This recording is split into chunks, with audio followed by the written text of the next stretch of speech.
TV Imaculada, o Evangelho em primeiro lugar.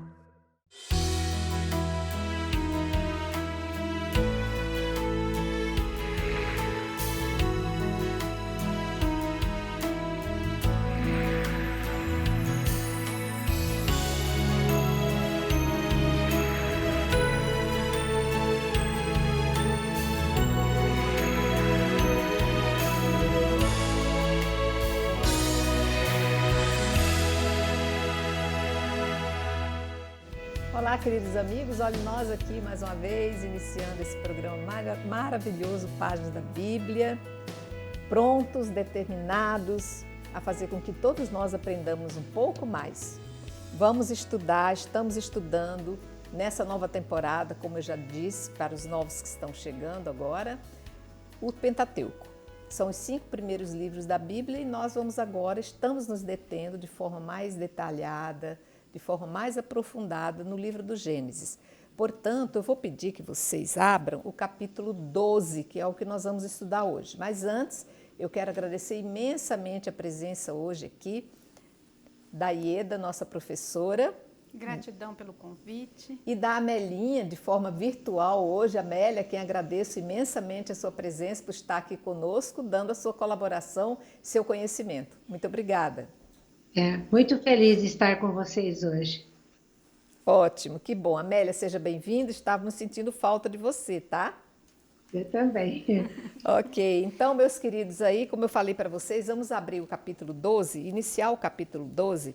Vou fazer essa primeira leitura, que vai exatamente do versículo 1 até o 9, para que a gente possa, então, fazer esse estudo do ciclo de Abraão, que vai iniciar dizendo: Yahvé disse a Abrão: sai da tua terra, da tua parentela e da casa de teu pai para a terra que te mostrarei.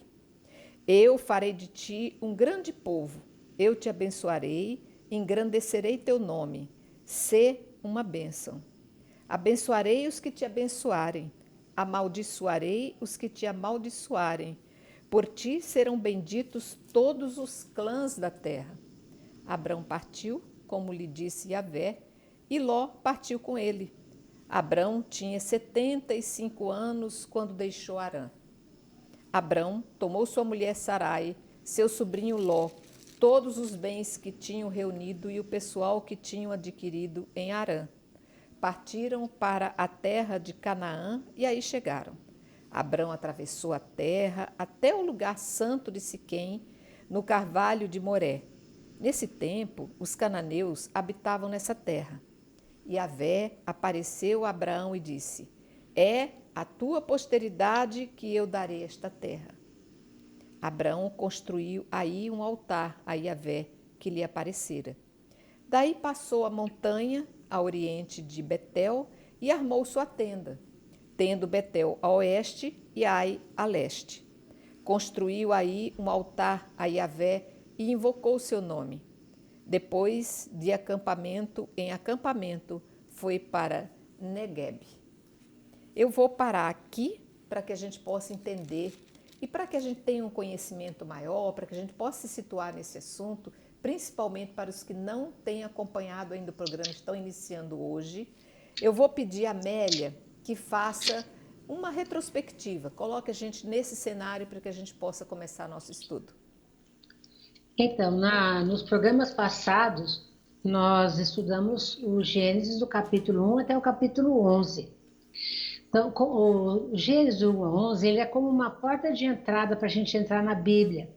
Ele tem 2 relatos da criação. Tem o Gênesis capítulo 1, do versículo 1 até o capítulo 2, versículo 4b. Ele fala da criação do mundo naquela escala de Deus faz o mundo em 6 dias e descansa no 7º dia. Esse texto ele foi escrito quando o povo estava no exílio lá da Babilônia, né?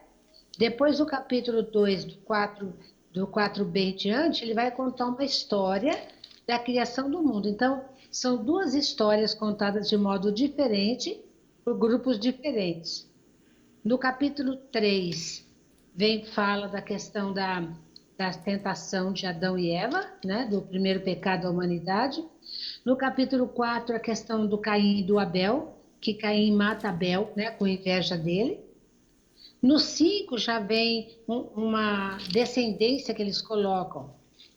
Depois, logo no capítulo 6, começa a falar da questão toda a humanidade se corrompeu e vem a história do dilúvio, o 6, o 7 e o capítulo 8. No capítulo 9, Deus faz novamente uma aliança com o povo. No 10, vem novamente uma descendência, agora a primeira descendência era a partir de Adão e Eva, agora a partir de Noé, uma descendência. E no capítulo 11 vem a questão da Torre de Babel, onde Deus confunde as línguas, aí todo mundo, ninguém se entendeu e esse projeto não deu certo. Lá no finalzinho do capítulo 11, termina lá no versículo 23, falando os descendentes de Taré, que foi pai de Abraão. Aí fala sobre eles para a gente entender o capítulo 12 então. Então fala que o Taré chamou então Abraão, que era casado com Sarai, também, e que ela era estéril, não tinha filhos.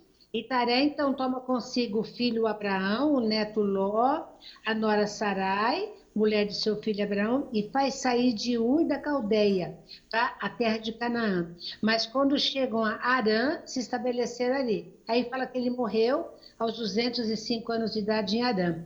E quando você começou a ler agora, Ana, você começou a ler que Deus chama Abraão para sair da terra, né?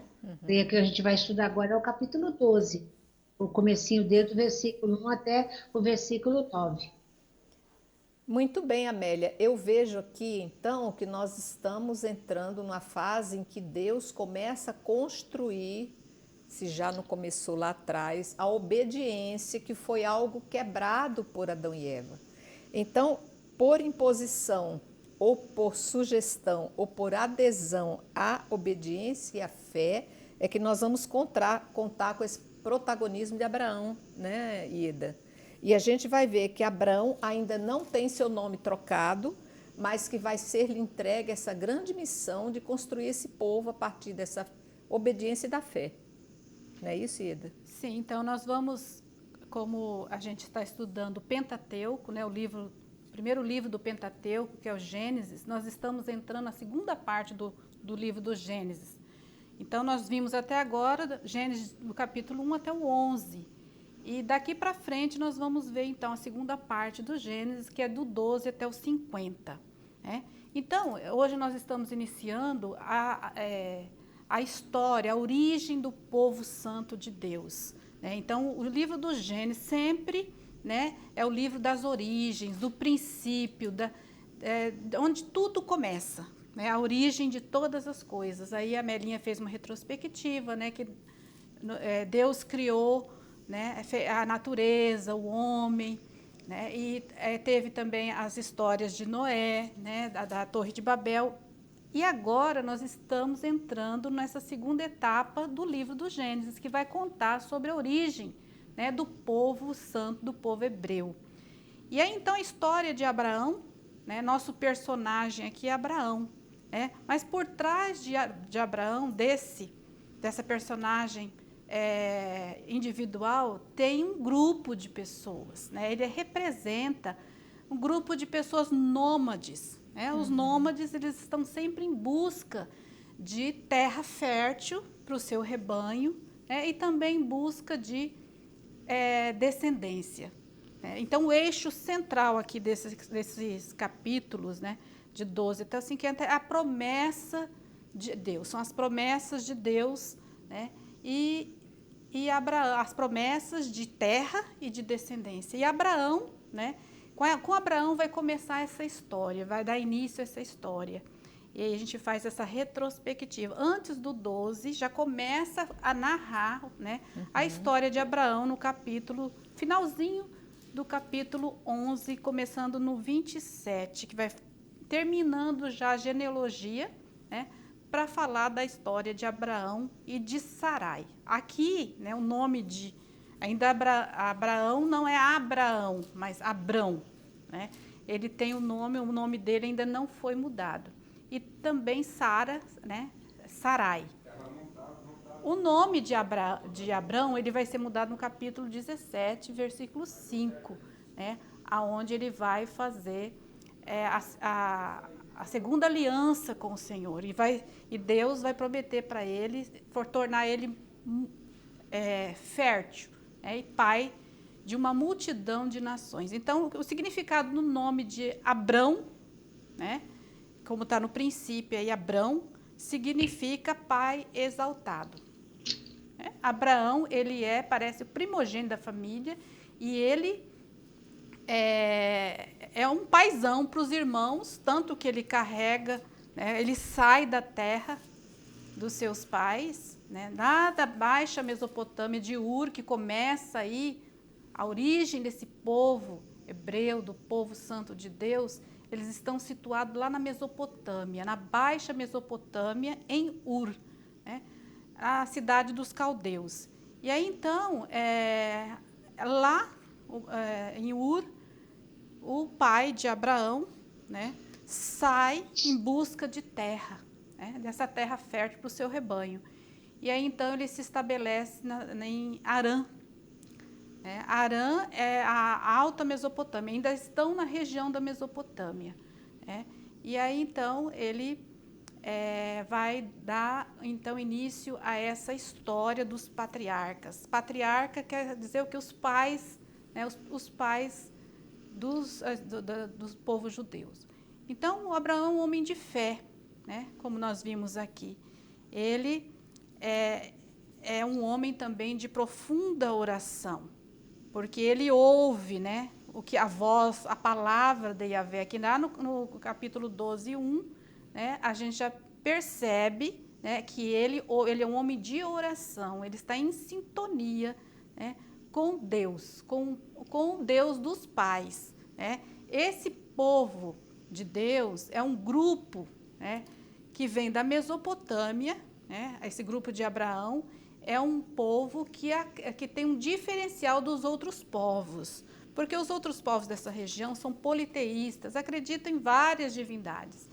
Então, para eles, o fogo, a água, o vento, a natureza representa a divindade.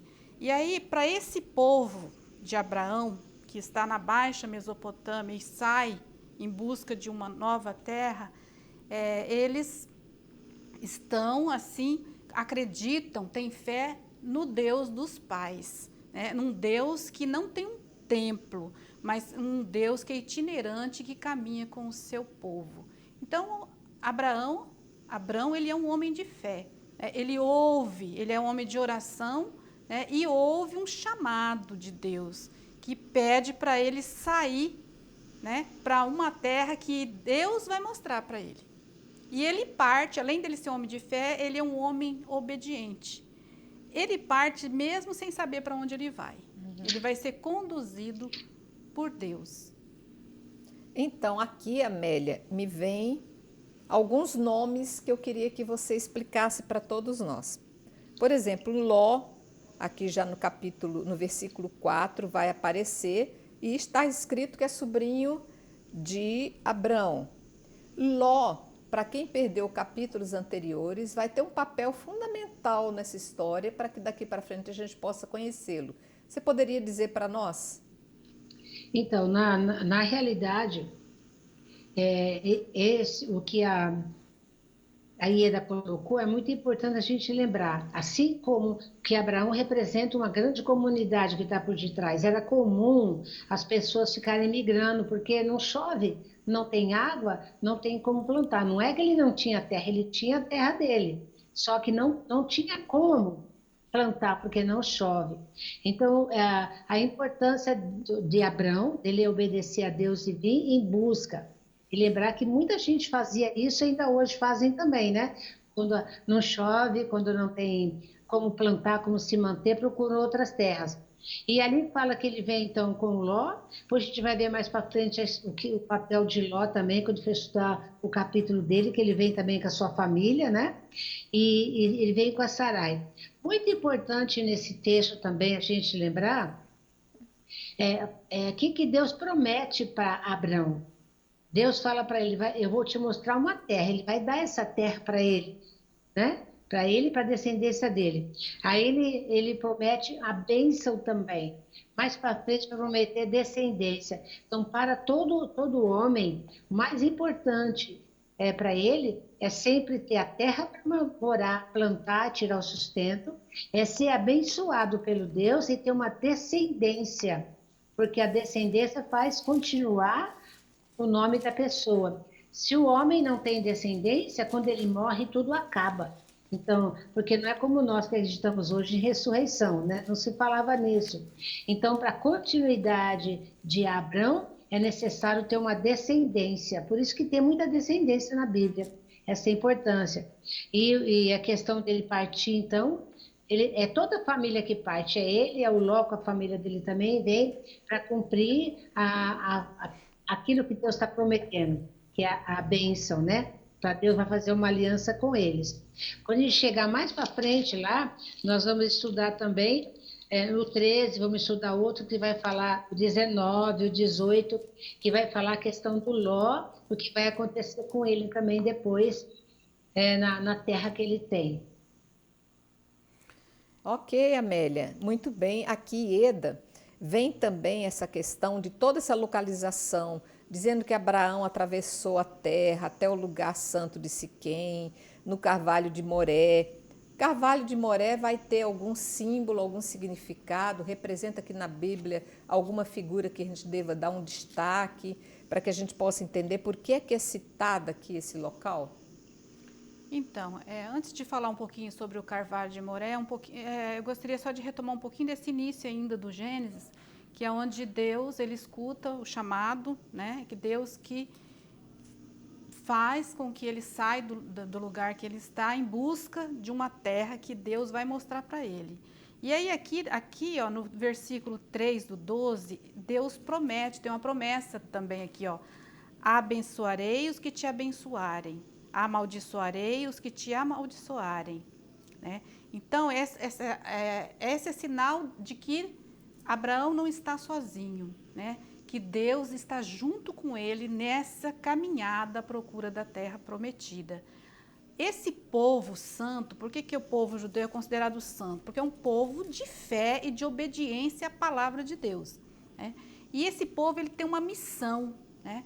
Que é a missão de realizar o projeto que Deus tem para a humanidade, o projeto de salvação. Aqui, então, aparece, ainda no finalzinho do versículo 3, por ti serão benditos todas as famílias da terra. Então, Abraão vai ser uma bênção, né, para todos os povos. Por isso que Abraão, né, ele é considerado o pai da fé. Todos aqueles que têm fé, não só o povo judeu, né, mas a partir de Jesus, que todos aqueles que acreditam em Deus são filhos de Abraão.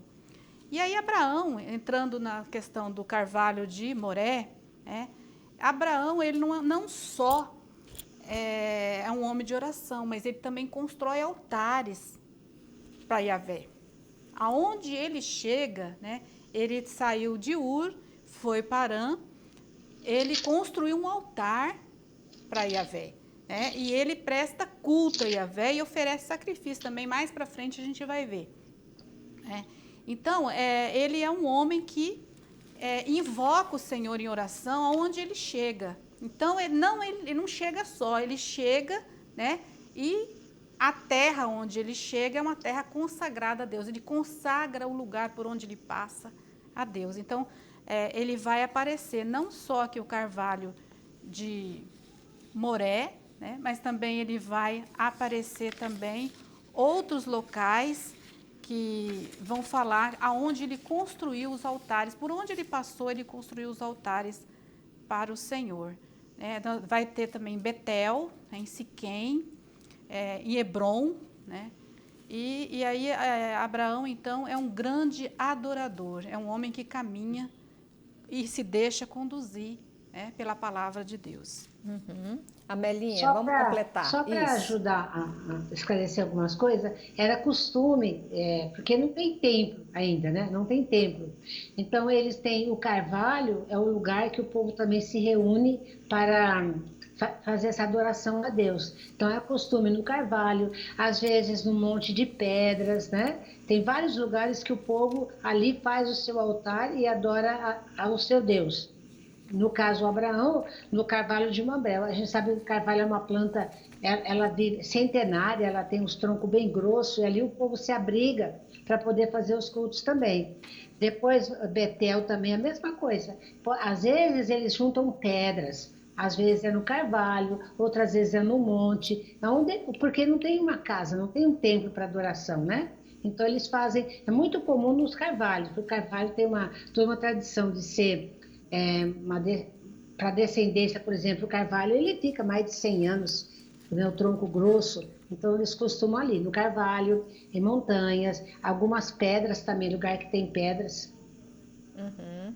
Muito importante essa colocação, porque realmente até se chegar à concepção de hoje, que nós temos de um local santo, onde as pessoas possam ver como um símbolo e um convite para oração, naquele tempo, essa ideia foi sendo construída, né, Ieda? Foi sendo usada a partir de pontos da natureza que desse um destaque e trouxesse o senhorio de Deus da sua criação. Então, nós vamos ver assim já algo assim muito bem organizado, a questão na religião patriarcal, né? Porque aí a gente vê que ele constrói não só o templo, né? O templo não, os altares, né? Porque o templo já é algo mais fixo. Ele constrói um altar por onde ele está passando para adorar e para oferecer o sacrifício. Além disso, nós vamos ver mais para frente, né, no capítulo 14, 20, também inclui dízimo. Tá. Que ele vai aparecer o personagem de Melquisedeque, que Abraão também vai, né, oferecer dízimo. Aparece também essa questão da religião patriarcal já organizada, as libações, né, e invocar o nome do Senhor através da oração. Então, aí a gente percebe, então, que já existe uma estrutura, né, da religião patriarcal aí, com relação à oração, ao dízimo e aos altares. Então, a questão da tenda, a tenda também vai ser considerado o ponto simbólico da presença de Deus, né? Tanto é que muitas vezes a gente usa, o Senhor veio e armou sua tenda entre nós. Quer dizer, a presença sagrada do Senhor como um ponto de adoração, de consagração, da presença de Deus, né, Amélia? Isso aí vai trazer para nós muito claro essa simbologia da presença de Deus, né, e do sagrado entre nós. Isso quando o povo de Deus depois ele sai da escravidão do Egito e vai para a terra que Deus prometeu, quando a conquista da terra, eles vão ter a tenda da reunião. É a presença de Deus na tenda, onde vão se encontrar para conversar, para fazer suas celebrações na tenda, porque a questão de um local próprio de construção, por exemplo, isso só a partir da monarquia, né? Não vai ter. Então a tenda, e é bonito isso, Deus armou sua tenda entre nós. E quando a gente vai lá para o Novo Testamento, essa tenda é o útero de Maria, né? Maria que na tenda, ela gerou seu filho, né? É o lugar sagrado, o lugar do encontro. Que simbologia linda, né? Para a gente ver que nada no cristianismo foi feito assim, sentando e pensando e decidindo. Os hábitos do povo, né, Ieda? A história foi sendo escrita com a própria vivência desse povo que caminha em busca dessa Terra Santa. E hoje, embora nós já tenhamos uma referência de qual é a Terra Santa, nós temos ainda essa obrigação de continuar construindo essa história, né? E o que eu acho interessante nessa passagem é que Abraão, ele não só examina a terra que é Canaã, né? Ele também a santifica. Por onde ele vai, ele santifica. E aí eu estava pensando, né? A gente também pode santificar a nossa casa, o nosso trabalho, né? E deixar com que Deus realmente reine, né, na nossa vida. Então, eu achei muito interessante, assim, lembrei que a minha mãe tem um altarzinho em casa também, né, e ali naquele altar é uma maneira de santificar e consagrar tudo que nós temos a Deus. Né? Exatamente. A minha mãe também tinha e eu tenho esse hábito e meus filhos já passaram a ter. é o local da referência divina na nossa família, né, Amélia? É uma coisa muito importante, quando no Êxodo capítulo 3, Deus aparece para Moisés, ele fala para Moisés, tire a sandália que o lugar que você pisa é sagrado. A terra toda ela é sagrada. A gente é que destrói, que acaba com a terra. A terra ela é abençoada. Então, respeito, tira a sandália. A terra é sagrada, né? Onde a gente pisa. É verdade. E é bom a gente cultuar. A nossa casa é um templo de oração, como você fala, né? A nossa casa é nosso trabalho, nossa comunidade. É muito, muito bom a gente perceber que Deus está no meio de nós, né? Na nossa casa. Se eu não posso ir ao templo, à igreja, eu posso rezar na minha casa, como tanta gente fez agora na pandemia, e a gente continua fazendo, né? A terra é sagrada. E Deus prometeu terra para Abraão e a descendência toda. Nós somos povo de Deus, nós somos descendentes de Abraão, né? A terra é o lugar que a gente mora, que a gente vive, que a gente tira o sustento para a gente, né? Então, é por isso que todo mundo tem direito à terra, todos, né? E eu só queria fazer uma lembrança para a gente, quando a gente começou a estudar lá no comecinho a questão de quando os livros são escritos, né?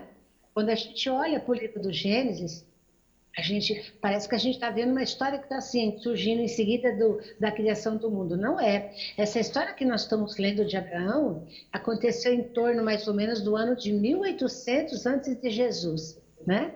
E o escrito desses textos que nós estamos lendo começa a acontecer na época do rei Salomão, em torno do ano 950 antes de Jesus.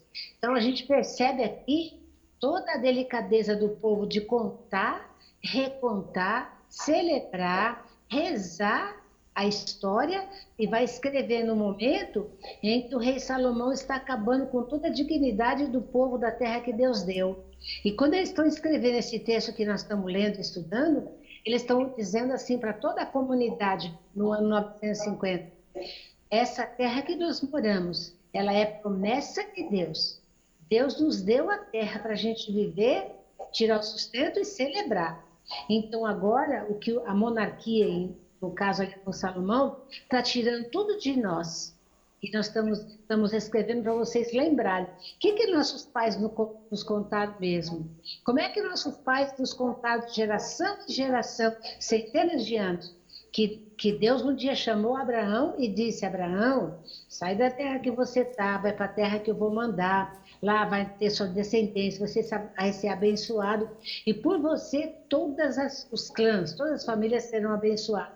Isso é uma memória muito rica, para a gente não esquecer. Exatamente. E quando a gente olha para nós hoje também, nós somos esse povo de Deus. A promessa da terra, da bênção e da descendência é para nós também. Exatamente, a gente faz Amélia. memória, lembra e celebra. Foi muito bom você ter recordado isso, porque nós passamos a rememorar o sagrado que existe em tudo na criação, né? Isso. Então, depois dessa colocação, eu vou pedir um pequeno intervalo, a Melinha continue conosco, que a gente já volta para nós continuarmos esse assunto. Já voltamos.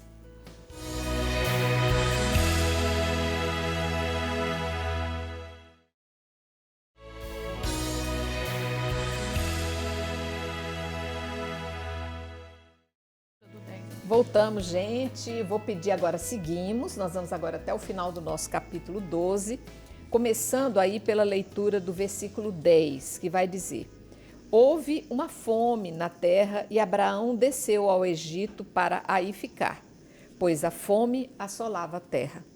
Quando estava chegando ao Egito, disse a sua mulher Sarai: vê, eu sei que és uma mulher muito bela.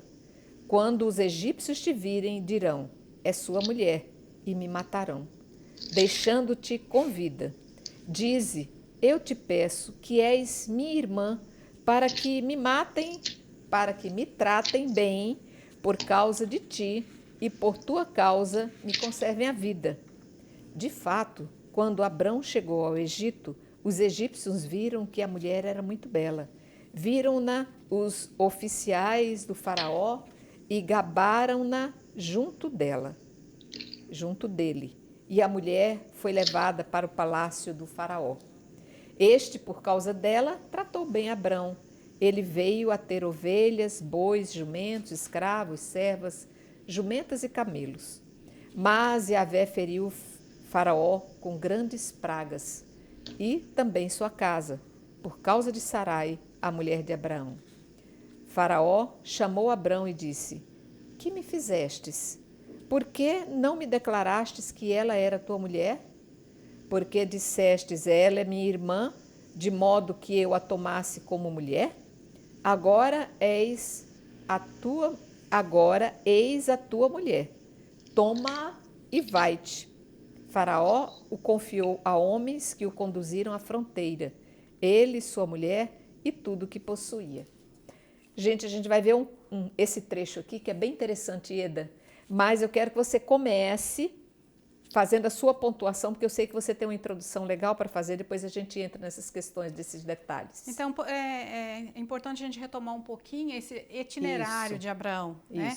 Ele sai de Ur, né, com tudo que ele tem, com a mulher que é estéril, com o sobrinho Ló e todo seu rebanho e seus escravos, porque naquela época existia, sua né? criação, toda né? a sua criação, todas as pessoas que trabalhavam, toda aquela sua família, né?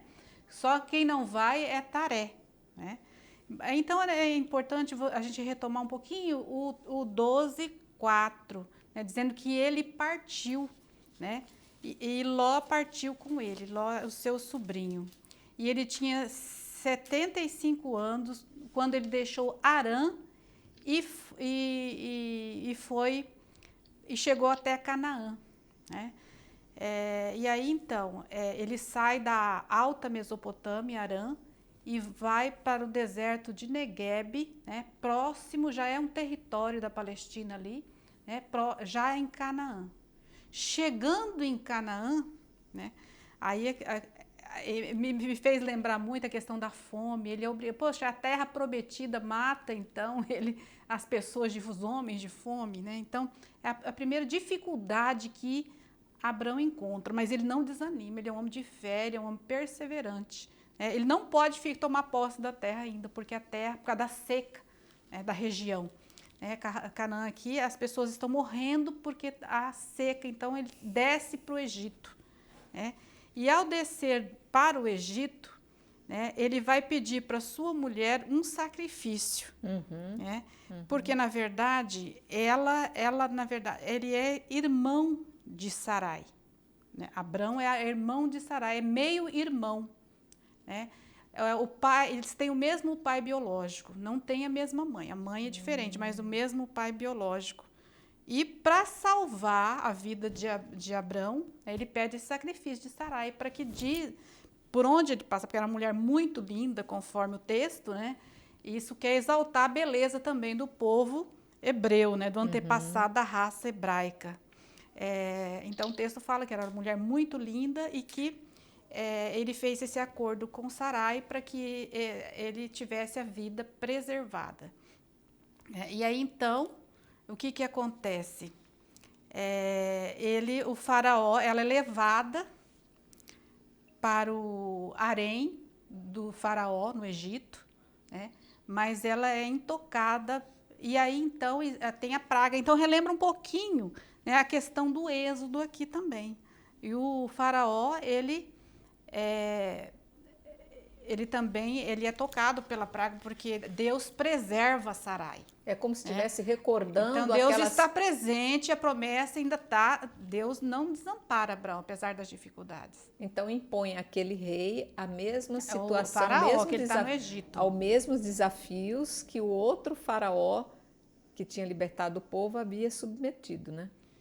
Então, aí, com a praga, aqui vamos ver se o texto fala, né? Então, aqui ele faz esse combinado primeiro com Sara. Eu sei que és uma mulher muito bela. Quando os egípcios te virem, dirão, e sua mulher e me matarão, deixando-te com vida. Então, ele tinha na cabeça, esse pessoal não acredita em nada, né? Eles vão, por causa da beleza da mulher, me matar e ficar com ela, e com tudo que eu tenho. Então, ele age aí de uma forma, usa de uma artimanha, né? até mesmo a mentirinha, né? É. Porque ele fala depois ali que ele que Faraó percebe então que ele é amaldiçoado porque ele leva Sarai para o harém. Eu quero pedir um socorro aqui também para vocês. Eu acho que eu falei uma grande besteira agora. Não tinha acontecido ainda as pragas do Egito. Aquilo lá vai ser muito depois. Aqui é o primeiro anúncio de que um faraó vai ser exposto a desafios, né? Então é como se fosse o primeiro flash. Lá na frente, aqui na linha do tempo, é que vai acontecer, não é, Amélia? Então, e outra coisa forte que marca também lembra que eu falei que está sendo escrito na época do rei Salomão? Então, Isso. eles têm memória já que já teve praga no Egito.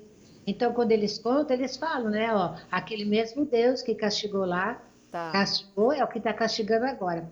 Mas, assim, a gente percebe, né, nessa leitura do versículo 10 em diante, como que a mulher não era nada. Né? Simplesmente, olha, você fala para ele que você é minha irmã, porque por tua causa eu vou ficar bem, né? Senão eu vou morrer. Então, usa de uma estratégia para poder ficar vivo.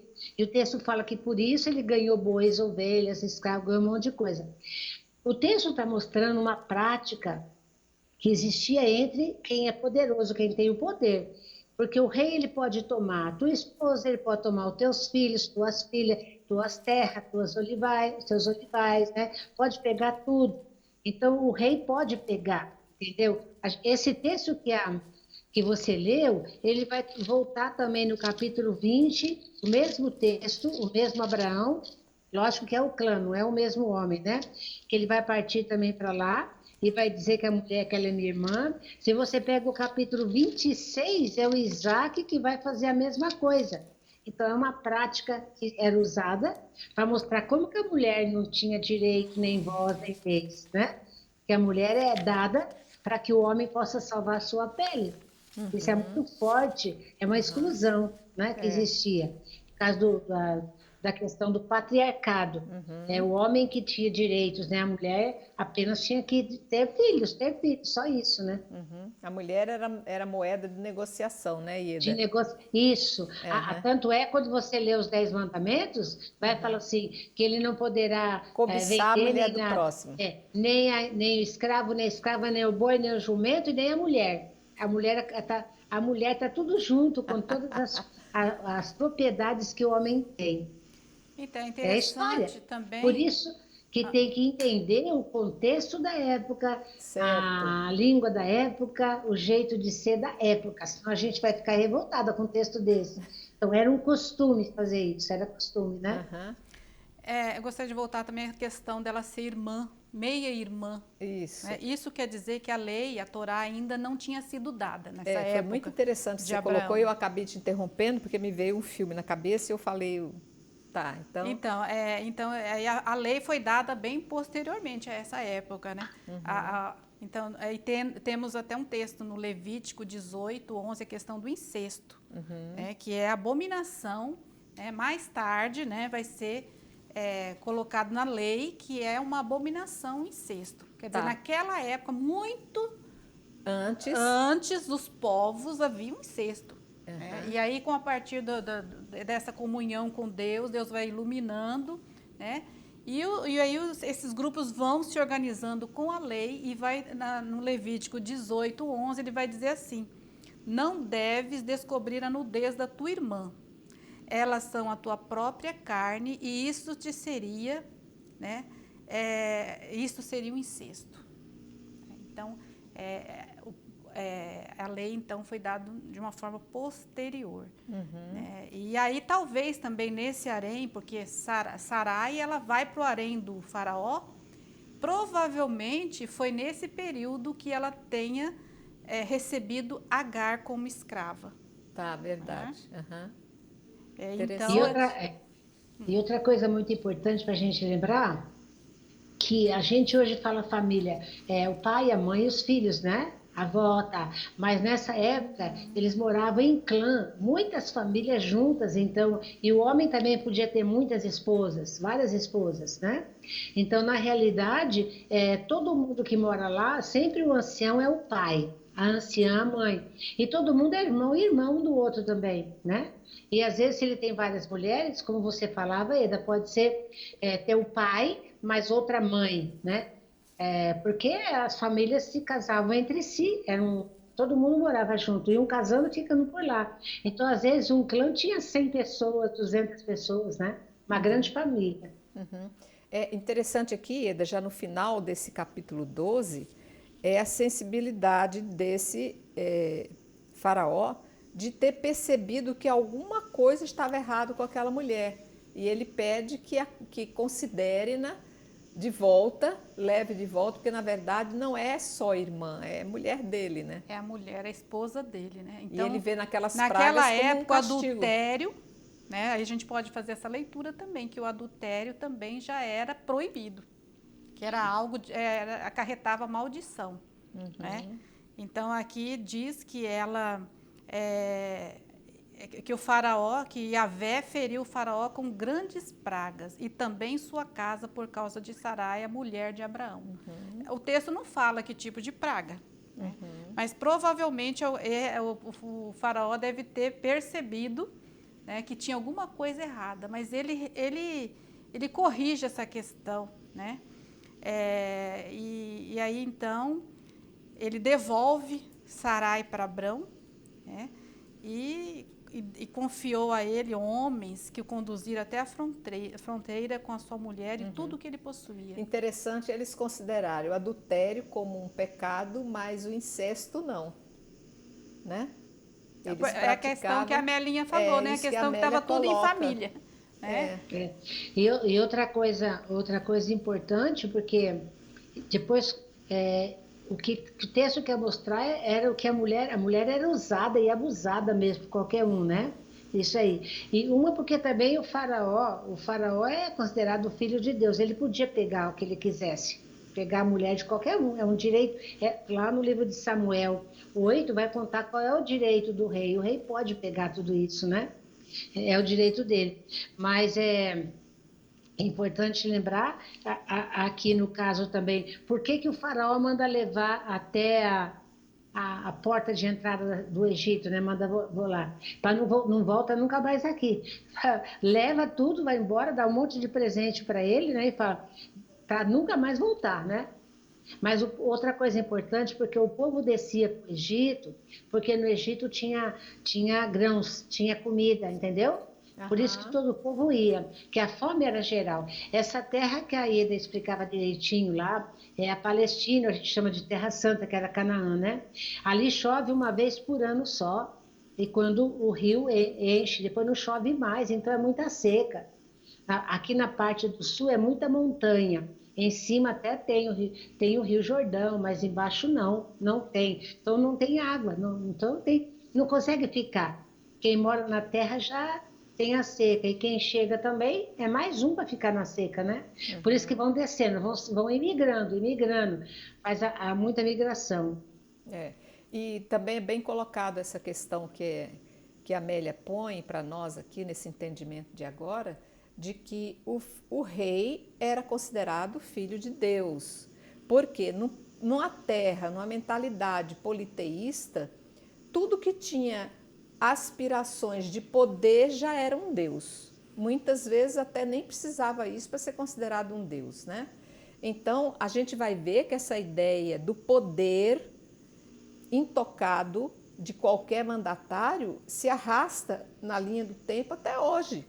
Aqueles que tomam o poder não têm a ideia de que estão a serviço do povo. Eles têm a ideia de que eles estão ali para tirar proveito de uma situação de mando e de glória na qual ele se colocou, né, Ieda? O faraó, ele era considerado um deus, né? E tudo era para ele, ele tinha o poder absoluto de todas as coisas, né? Pois ele é considerado um deus. Então, aqui nós vamos perceber nesse trecho que Abraão está no Egito com Sarai, as dificuldades que ele vai encontrar, né, e perceber os planos de Deus, está dando tudo o contrário. Deus prometeu terra, prometeu descendência, Sarai é estéril, né, não tem filha ainda. Ele chega em Canaã, uma terra que é hostil, que mata, né, de fome e expulsa os seus habitantes. Então, tudo dando um contrário àquilo que Deus tinha prometido. Né? Mas ele não desanima. Né? Mas quem é que vai? Ele vai se deixar conduzir por Deus, mesmo diante das dificuldades. Isso que é interessante para a gente, né? Porque eles falam assim que as aspirações que nós temos, né, no coração são as promessas que Deus tem para nós. Né? As nossas aspirações vitais, nosso anseio vital. Aqui, no caso do patriarca, é o anseio por terra e por descendência. Outros são anseios, né, por um trabalho. São sonhos humanos, são os nossos sonhos, são os sonhos de Deus. Né? Tem um autor que fala isso, comentando esse trecho que ele está no Egito. Então, mesmo que as coisas tenham um plano, né? Não nos devemos desanimar diante das dificuldades aqui, como nesse momento, é uma fase que Abraão está passando. E ele vai superar, porque nada impede a ação de Deus no homem. Né? Nada impede. Então, um homem de fé, né, que caminha com Deus, certamente Deus realizará seus sonhos através de muita luta. Porque até uma vez eu participei do retiro que comentou sobre um trechinho aí do Gênesis que fala: a terra prometida, né, não é a terra conquistada. Então existe o esforço, a bênção de Deus, a graça de Deus, mas o esforço humano também em busca da realização das promessas que Deus tem para cada um, de vida em abundância. É onde entra a colaboração do homem naquilo que foi plano de Deus. Amélia, você quer completar?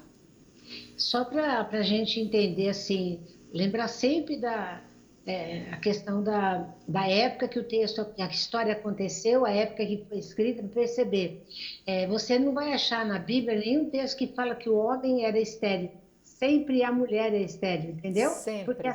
Porque a ciência ainda não tinha descoberto isso. A questão da ciência, que a gente sabe hoje que o homem também é, né? Mas não, lá para esse povo. E tem um fundo muito forte, porque quando fala que a mulher é estéril, ela não dá descendência para o homem, ela é amaldiçoada de Deus. Isso vai pesar muito também na questão da mulher, né?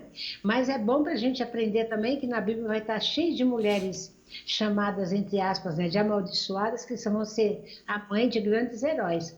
Aqui no caso a Sarai, depois o caso da Ana, lá do livro de Samuel, o caso de Isabel, né? E Maria era uma menina, 13, 14 anos, mas assim, a mãe de Sansão, sempre mulheres consideradas amaldiçoadas, porque não tinham filhos, elas vão gerar os grandes heróis da Bíblia, né?